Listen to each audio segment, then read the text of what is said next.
300-pound dudes tackling you on a frozen field, the last thing you want to do is stay out there. Believe me, the Rams players were thinking about the jacuzzi at their team hotel, that they find it laughable, but more laughable if they totally disregard the trade whatsoever. This guy has transformed the balance of power in the Eastern Conference. And you could argue the entire defense is going to be absolutely ferocious next year. But if your number one priority is to win a Super Bowl, then J.J. Watt is making a grave mistake. To ride this Chad Henne experiment for an entire game, I might need a whole bottle of Hennessy just to get through that. Guy who's won 8 division titles, who's made 5 AFC championship appearances, who's reached the Super Bowl 3 times and has won 2 Super Bowls for this organization. Aaron Rodgers has only won 1 Super Bowl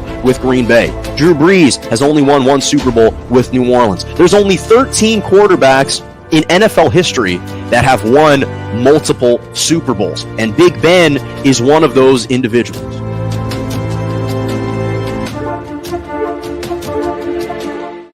Good morning and welcome to Morning Joe right here on J&J Media Network, Facebook Live, Twitter, and on YouTube. I'm Jonah. Welcome to the every single Monday and Wednesday morning, 11 a.m. to 12 p.m. Eastern Standard Time, 10 to 11 Central, and 8 to 9 a.m. Pacific. Glad you could join me on a jam-packed Monday. A lot to discuss from college basketball, both the men's and the women's tournaments, and even the FIFA World Cup draw that was revealed, and I'm going to touch on that later in the show. But I have to start with what recently happened on the women's national championship side in the NCAA tournament, the basketball side of things. South Carolina knocked off University of Connecticut, the UConn Huskies. Gino Auriemma, the best women's basketball program, arguably of all time, with 11 championships. They knocked them off yesterday from start to finish, 64-49, to claim their second national championship, second also in the last 5 years. They also won in 2017. And obviously, as sports fans, we love redemption stories because narratives are so important. And South Carolina obviously lost to Stanford, the eventual champion last year, in a heartbreaking fashion in the Final Four last season. They come back, and oftentimes in championship games, we're sometimes surprised by the teams that reach the final, because maybe we didn't expect them to. Maybe they had late season runs. The two teams that matched up in the championship game yesterday, this wasn't a fluke. There's nothing surprising about this. This wasn't like on the men's side where the Carolina Tar Heels basically had an incredible tournament as an 8 seed and managed to reach the championship game. No, these were the 2 best teams in the country all season. Now, I would argue that really South Carolina has been the most dominant program this entire season. That's evident by the fact that even in the preseason, they were ranked number 1. They never left the top spot. They never left the number 1 ranking at any point during the season. All 19 weeks. Obviously, that extended through all 6 wins in the NCAA tournament. They went 35-2 overall. They were 14-0 against the AP top 25 with South Carolina.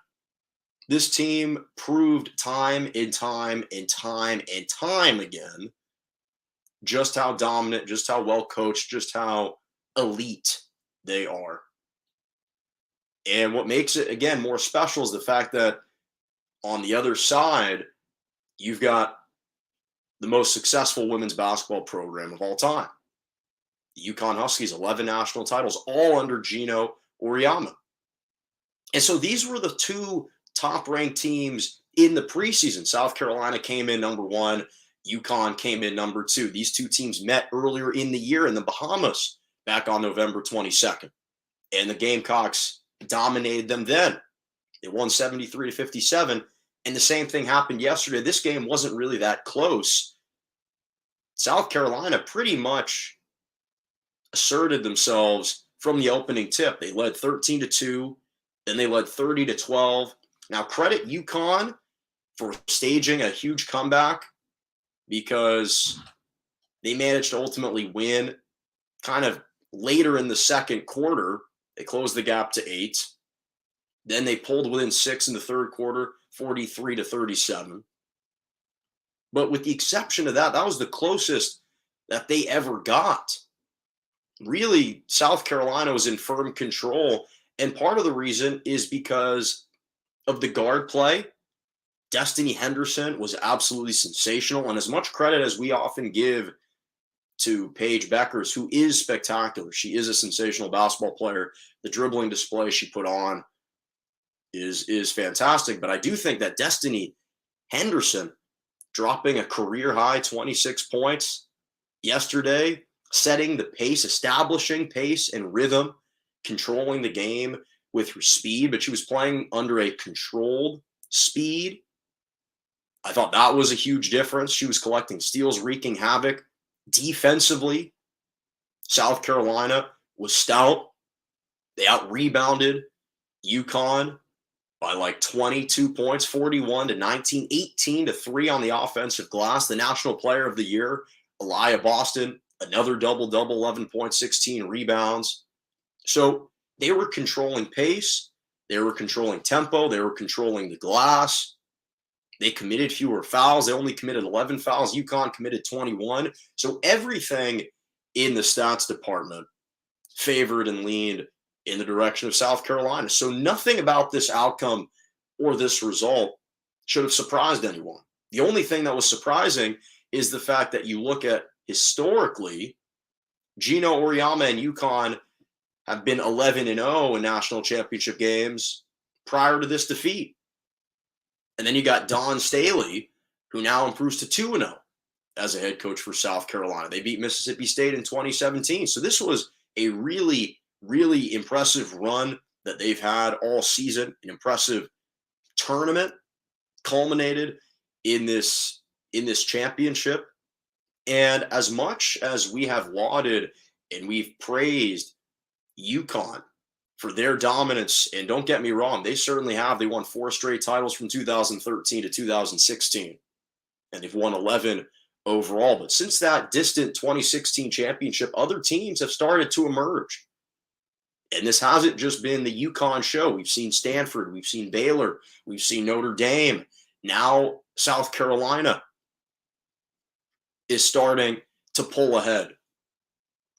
And so some of these organizations, some of these programs are catching up. And South Carolina, you could argue, has exhibited the most dominance over the last 5 years than any women's basketball program in the nation. And it's a major, major accomplishment. Again, nothing about this run or this outcome was surprising. They've been a wrecking ball all season long. And it was only fitting, again, that those were the two teams that played for the championship. The two preseason top 2 teams in the nation ends up coming down to those two. South Carolina was absolutely sensational yesterday. A great, great performance. And a major congratulations to the Gamecocks and that program. Absolutely, absolutely fantastic. So I also now want to transition to the men's side. Now, before I actually preview the championship game, which I will, between North Carolina and Kansas, I'm going to preview that in just a moment. We have to start with the Final Four matchup between North Carolina and Duke, the most heated rivalry in college basketball. These two arch rivals never had previously met in the NCAA tournament. And the 8 seed, North Carolina, continuing this Cinderella run. And I wouldn't even say Cinderella run because they were a top 20 preseason team. They've got elite 5-star players. But needless to say, the 8 seed upset Coach K, the 2-seeded Duke Blue Devils, and they sent Mike Krzyzewski into retirement. 47-year head coaching career, 42 years with Duke, a legendary head coaching career, 5 national championships, 13 trips to the Final Four, 9 trips to the championship game, 6 Olympic gold medals as the head coach of the U.S. men's national team. Absolutely legendary career.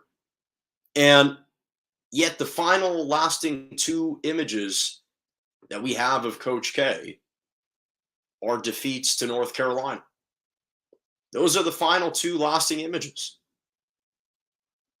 When you think of this season, and you think of Coach K and Duke, you think of Durham and 94-81 victory for North Carolina with all the alums filled to the bleachers at Cameron, not the bleachers, but basically to the rooftop inside Cameron Indoor Stadium.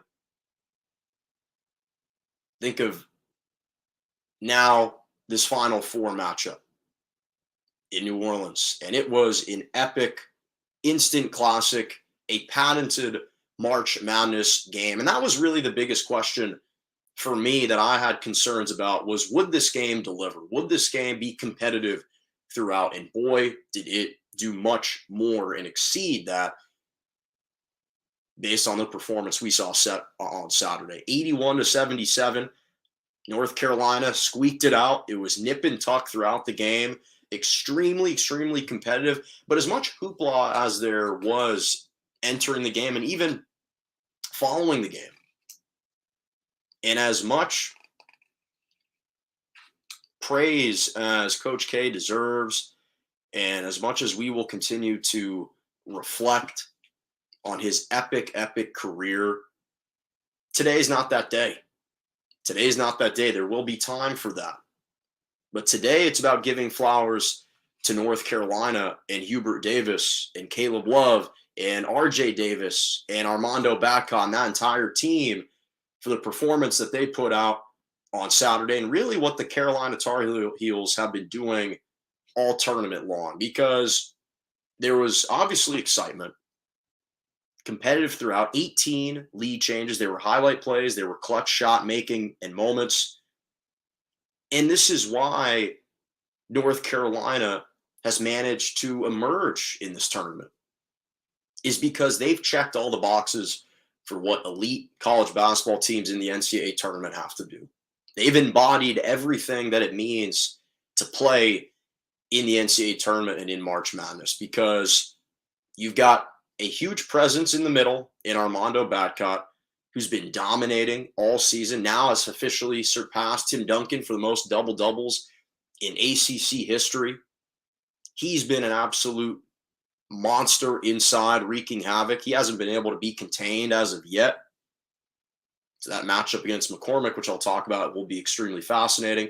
He even tweaked his ankle. He retied his shoes, entered back into the game a minute later, just powering through, battling through. I love the leadership that we've been seeing from RJ Davis. He carried North Carolina in the first half with 14 points, just getting to his spot, pulling up for mid-range jumpers, wasn't settling for the outside shot. He was controlling tempo. He played the final 7 minutes of the game with 4 fouls. He was battling foul trouble. And then you have the clutch shot making and the closing gene in Caleb Love, who I think Caleb Love's stock has soared more than any other college basketball player in this tournament. Obviously, last year we saw several players. We saw Johnny Juzang for UCLA, Jared Butler for Baylor. This season, and Davion Mitchell last season as well. This season, it's been Caleb Love. He's been the burgeoning star in the NCAA tournament. And again, he has been delivering the goods. All tournament, he dropped 28 points on Saturday against Duke. 22 of them came in the second half. He was limited to 6 first-half points. He obviously dropped 31 points against UCLA. If he doesn't go off like that, the Bruins probably win that game. But instead, it's Carolina. And he delivered, again, the dagger 3 on Saturday to put the Tar Heels up by 4. And he's been doing this all tournament long. And as much as my window's a little bit open, so apologies if the breeze is knocking off my finger fan there, as much as this entire kind of journey for Caleb Love, you talk to North Carolina fans, and it's a mixed relationship with him because of the ups and the downs that he's been providing for the last 2 years with North Carolina. He's never played better. He's never played better.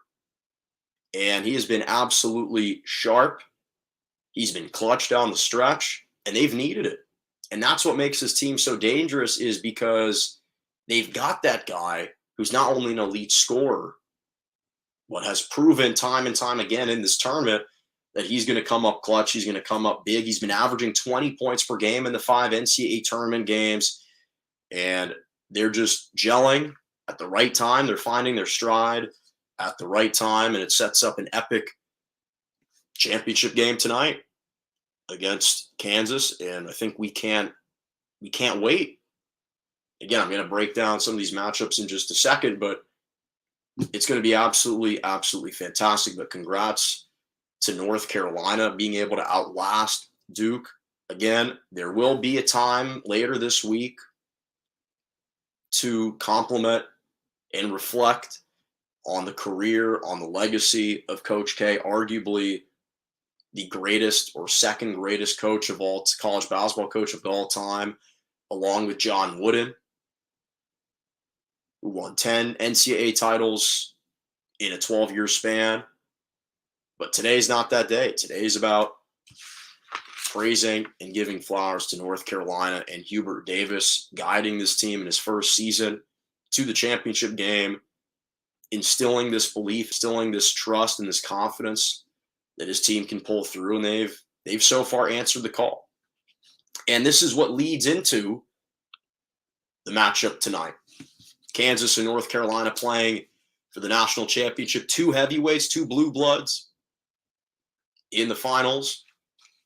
A combined 9 NCAA championships between the two. North Carolina with 6, Kansas with 3. And again, seldom do we get 2 legitimate blue bloods in the finals. It's been several years since we last saw that. And these 2 teams actually have a history and have a postseason history in the NCAA tournament. They've played 6 times. Kansas has taken 4 of the 6 meetings, including the last 3. But 2 of the times that these 2 teams have matched up in the Final Four, which is the farthest in the tournament that they've ever matched up before prior to this year, the winner has gone on to win that year's national title. So in 2008, when they met, Kansas ultimately beat North Carolina in 2008 and went on to beat the Derrick Rose Memphis Tigers squad. 1993, it was the opposite. North Carolina beat Kansas in the Final Four, went on to beat Michigan in the Wolverines to claim the championship. So not trying to speak this into existence necessarily, but it's a bit serendipitous, this matchup that we get in the final now to ultimately decide the 2021-2022 champion between these 2 teams. And obviously, they've been 2 of the hottest teams peaking at the right time. And all the attention has deservedly so been on North Carolina. The emotionally charged victory over Duke and what that rivalry means for those programs, and the fact that they're an 8 seed, climbing and climbing and climbing, and now advancing all the way to the championship game. And deservedly so. A lot of the credit and a lot of the talk and the discussion about North Carolina is all merited. But Kansas is probably the least talked about number 1 seed I think I can recall in a long time. Most pundits and prognosticators didn't pick Kansas to win the title this year. In fact, they thought that either they or Baylor would be one of the first 1 seeds to lose in the tournament. And obviously they've defied that. They've proved those doubters wrong. And really, when you look at all the teams, and especially all the 1 seeds and how far they advance, and you look at Kansas, they've been one of the most consistent teams all year. Really, from the start of the season to the end of the season, they've always been in the top 10. Bill Self has guided yet another championship-worthy group.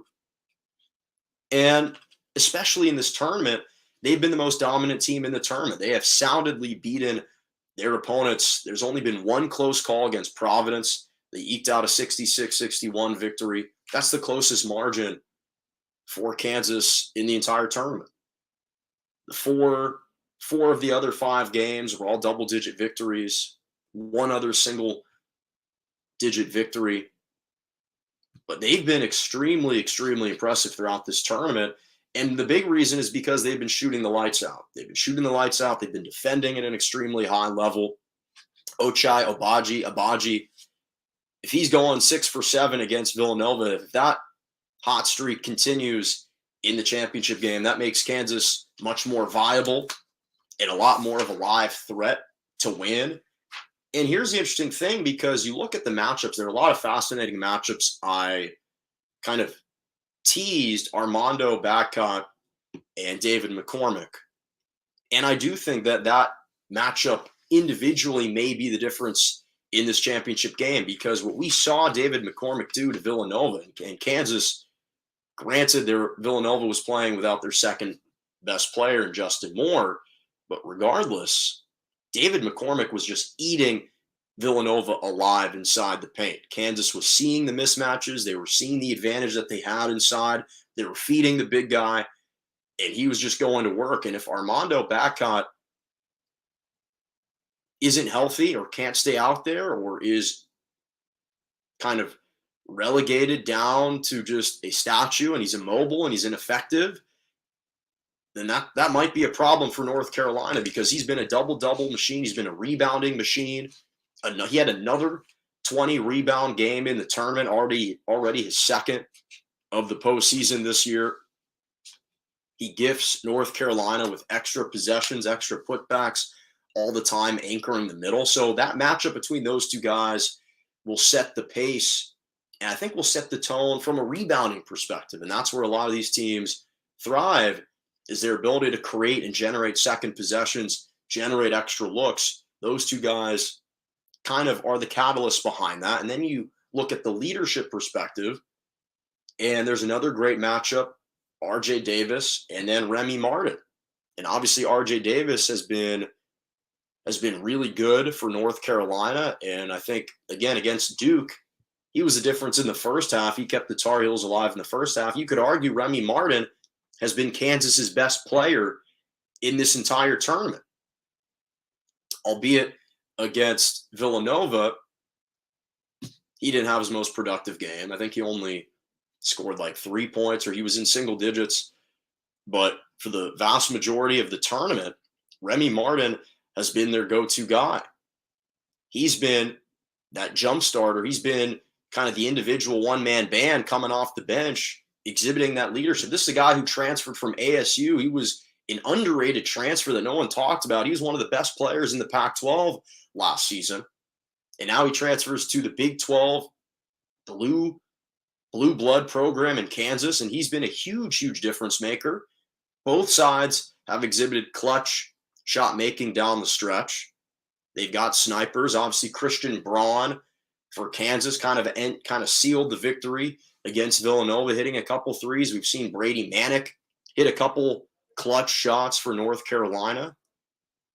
And then it comes down to the two elite guards between Agbaji and Caleb Love. And both of those guys are effective in their own roles.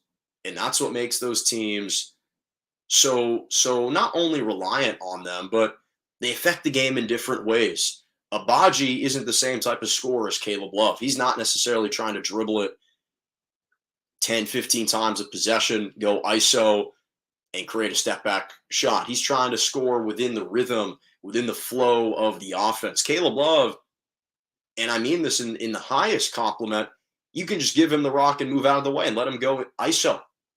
And that's how he's been so effective. He's able to perhaps get a switch off a screen and rise up and drill a three, which is what he's been doing all tournament. So you've got that dynamic. I think my biggest concerns are more from the emotional perspective and the health perspective of North Carolina versus the actual X's and O's of the matchup. Because I think that if the game is nip and tuck, if it's close, well, we've seen North Carolina manage to win those types of games all year. But if Kansas can establish their shooting early, then I think this is a game that they can win. And so my concerns about North Carolina are twofold. What's the health status of Armando Bacot? How healthy is he? And how emotionally drained will North Carolina be coming off that emotionally charged victory over Duke? I know that Hubert Davis says that his team doesn't allow the highs of winning to distract his team from moving on to the next opponent. But it's different when your opponent is Baylor and UCLA and St. Peter's versus when it's Duke. It's simply different.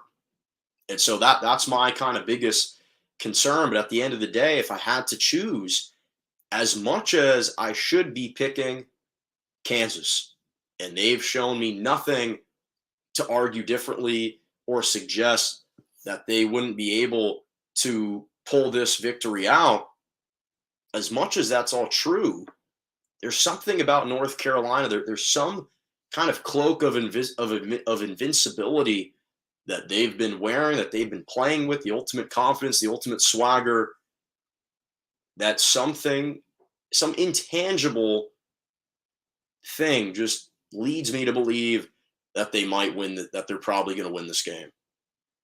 I just think they're on this run. Now, obviously, they are not as deep as Kansas. They rely predominantly on their starters, which might prove to be a problem.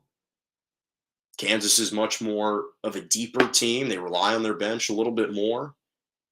But either way, I just think that North Carolina is going to find some way to eke it out. But we'll see. Should be a fantastic game tonight. Okay. Final topic before my Malkin's moments. So this has kind of been a developing story, one that we haven't really discussed too much on the show. Obviously, it's understandable because it only occurs every 4 years. But even some of the buildup and the buzz is finally over. The FIFA 2022 Qatar World Cup draw has officially been announced. Came out on Friday. Men's national team has qualified for the World Cup. Obviously, we don't have to dwell on the fact that they missed out on the 2018 World Cup, which we know the type of ignominy that they suffered after not qualifying for that, and how they lost to Trinidad and Tobago in the qualifying game. I think that was the single most disappointing loss in U.S. men's national team history. Obviously, that was a soul-crushing blow for the U.S. men's national team, and it was the lowest point. It was their rock bottom. And so the fact that they've officially qualified for the World Cup in 2022, I think is a huge sigh. We can all breathe a sigh of relief at this point as U.S. soccer fans. And the U.S. men's national team fell in the Group B, which is with England, a powerhouse, and then Iran and the European playoff winner between either Ukraine or Wales and Scotland. Ukraine's going to play the winner between Wales and Scotland. So it's only fitting, by the way, that the matchups are scheduled to take place during the two biggest holidays in the United States, between Thanksgiving and between Christmas. In fact, the U.S. and England are playing on Black Friday. Playing on Black Friday is when those two teams are competing, and it doesn't get much juicier than that. It's a zesty matchup. Earl Harter and Gareth Southgate, the head manager for England. England, of course, ranks number 5 in the world. And these two teams, there is a brewing history, a rich history that's starting to develop, a healthy rivalry developing between the United States and the team across the pond in England, especially in the World Cup. These two teams have faced off, even though they've only faced off in the World Cup 2 official times. They've played 9 internationally friendlies. Since that time period, England has won 8 of 9 friendlies. But when it comes to the World Cup, the U.S. delivered one of the best and one of the biggest upsets in World Cup history over England in 1950, winning 1-0. And then we all remember in 2010, the 1-1 draw between these two nations. And that was actually one of the best World Cup performances that the United States had. They advanced out of the group stage They barely lost to Ghana in the round of 16. And listen, this is an England team that is extremely well coached. They obviously reached the semifinals of the World Cup in 2018 in Russia. They advanced to the 2020 Euro final. They lost painfully to Italy in PKs. So when it comes to England and the United States, it almost feels bigger. It feels bigger. Maybe it's because it's two predominantly English-speaking countries and there's more resonance there with people in the United States. You just get the feeling like the United States and England have matched up against each other a lot more frequently than they actually have. But that's a game that the U.S. can definitely win. I'm not predicting that they will necessarily, but with a high-stakes matchup like this, game of this magnitude against these two large, powerful, influential countries, you have certain players that I'll touch on for the United States that play in England. Obviously, Christian Pulisic playing for Chelsea in the English Premier League. So there are some emotional ties between these two countries. And then you go down the list for the other opponents for the U.S., the fact that they face Iran. The last time and only time the United States has played Iran in the World Cup came in the 1998 Olympics in France, in a game that's dubbed as the most politically charged game in World Cup history. Now, that may change depending on if Ukraine can qualify for this tournament. But 1998, the U.S. and Iran, obviously, there were hostile relations between those two nations. They had just played after the Iranian Revolution, and Iran had attacked the U.S. embassy. So there was a lot of geopolitical strife going on between those two nations at the time. And Iran ultimately won 2-1. That was the only meeting between those two nations. So again, you get a round two about 24 years later. The U.S. should win that game. They're the more dominant team on paper. And then it comes down to the playoff game between either Ukraine or the winner between Scotland and Wales. Now, I'll say from a competitive standpoint, the U.S. has the advantage over all three, especially Scotland and Wales. But from an emotional perspective, if Ukraine was to come out of that play-in, it would be a really difficult game for the United States because the entire world would be rooting for Ukraine. And that's one of the beautiful things about soccer and about the World Cup is it's the ultimate galvanizing sport because it brings about the most unity throughout an entire nation, not just a sect or a fragment of the population, but the entire country rallies behind their nations. That's what makes it so special. That's why it only commences every 4 years. And so if Ukraine was to win because of the war that's going on in Russia, you just feel the world would be rooting for Ukraine. And it would be understandable. And I think that would be a difficult toll for the United States men's national team to overcome. I think that would be difficult. But when you look at this team from a talent perspective, yes, this is one of the most youngest teams that Greg Berhalter and the United States has had, but it's also one of the most talented teams that the United States has ever had. Because obviously, when you look at some of the most successful United States teams and you look at in 2010 and in 2014, you had Landon Donovan, you had Clint Dempsey, you had Michael Bradley, you had Tim Howard, you had Josie Altidore, who is married right now to Simone Biles. Congratulations to that couple recently, might I add.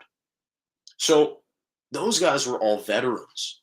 Those guys were seasoned professionals that had been playing soccer for several years at the major stage.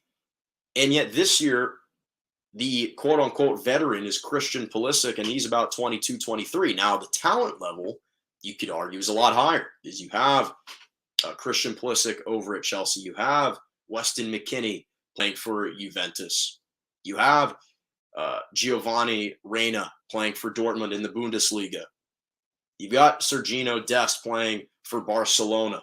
So it doesn't, obviously, all that talent doesn't translate necessarily to wins, but it adds a lot more credibility and kind of validity to and prominence to the United States men's national team. You feel a lot better going into the tournament. And that's kind of the difference, is the hunger and the true desire, the burning desire to win seems to be the difference between this makeup and previous editions and iterations of the United States men's national team. This team seems a lot more hungry, a lot more prideful, and they're going to need it, because it's funny, because we think about the World Cup and we think, oh, there's always new teams or new nations that are winning, that are challenging for a World Cup title. And there's only 8 nations that have ever won a World Cup. Only 8. Obviously, Brazil has won the most with 5. Germany and Italy have each won 4. And you think about the ignominy that the United States feels like they feel when they didn't qualify for the 2018 World Cup. I can't even begin to imagine the sorrow and how distraught Italy must be feeling, the fact that they couldn't qualify for this year's World Cup, especially given the fact that they won the 2020 Euro Cup. But that's for another day. So Italy and Germany with 4. You have Uruguay, you've got Argentina, you've got France, each with 2 World Cup titles, and then you have Spain and England, who have each won 1. Spain most recently in 2010. That was the last major kind of special run for the United States, even though in 2014 they did advance past the group stage, lost to Belgium. But needless to say, there's only been 8 countries that have won the World Cup. And obviously every time the draw comes out, we always want to look for the death group. And this year there are a couple groups that obviously are a little bit more difficult than others. Obviously, you have Germany and Spain a part of the same group this year. But I think there are a couple other groups to keep your eye out on. Group H, very deep. You have Portugal, you have Uruguay, you have Ghana, and you have South Korea. Now, obviously, you have 2 elite teams in Portugal and Uruguay, and then you have 2 really solid teams in Ghana and South Korea. Obviously, Ghana's managed to make a couple deep runs in the World Cup. We saw that in 2010. Actually lost to Uruguay in a game that they should have arguably won. We all remember Luis Suarez ended up intentionally hitting a ball with his hand from inside the penalty area to prevent a goal in like the 90th minute, and it came up to Ghana's forward to have to make a PK in the 90th minute to send Ghana into the semifinals, and he missed over the top bar, and ultimately Uruguay went on to win in PKs, and that was the rest. But so that kind of poses an interesting group. But I think that the quote unquote death group, if I had to select one, it would be Group F. You've got Belgium, you've got Canada, and you've got Croatia. Now, Belgium is obviously ranked number 2 in the world. They are fantastic with De Bruyne and Lukaku. They're a really, really exceptional team. Croatia was the runner-up in the 2018 World Cup to France, and Canada just won the CONCACAF. They finished ahead of Mexico. They finished ahead of the United States. So for a group stage, that's a pretty loaded group in my opinion. But again, just happy that the United States managed to qualify, because it would have been bedlam and mayhem again. It would have been absolutely disastrous if they were to not qualify. Fortunately, they did. Cannot wait to continue to follow the World Cup in Qatar. That'll take place next November. In the meantime, the United States can just collectively breathe a sigh of relief knowing that they have made the tournament. They've made the World Cup.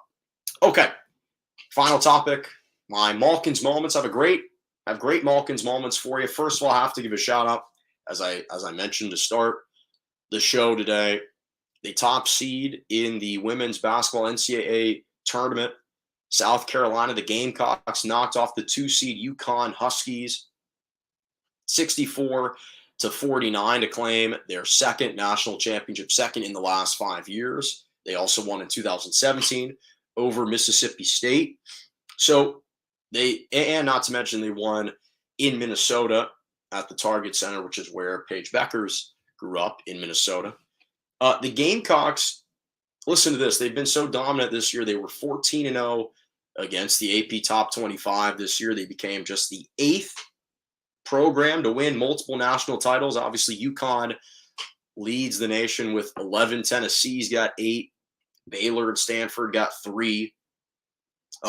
You have Notre Dame, USC, and Louisiana Tech, each with 2 national championships.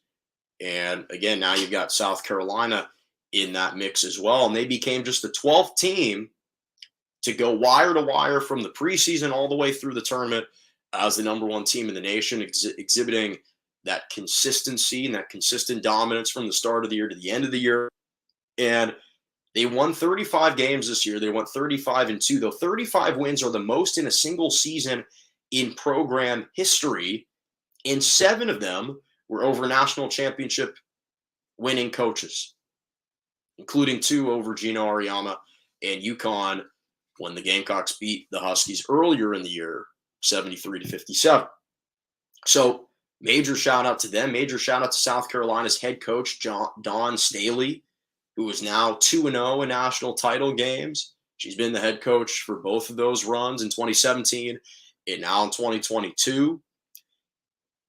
And here's the interesting thing. I mentioned how Gino Auriemma, he's been, obviously, he's the greatest women's basketball coach of all time, women's college basketball coach of all time. He had been 11-0 in championship games prior to yesterday.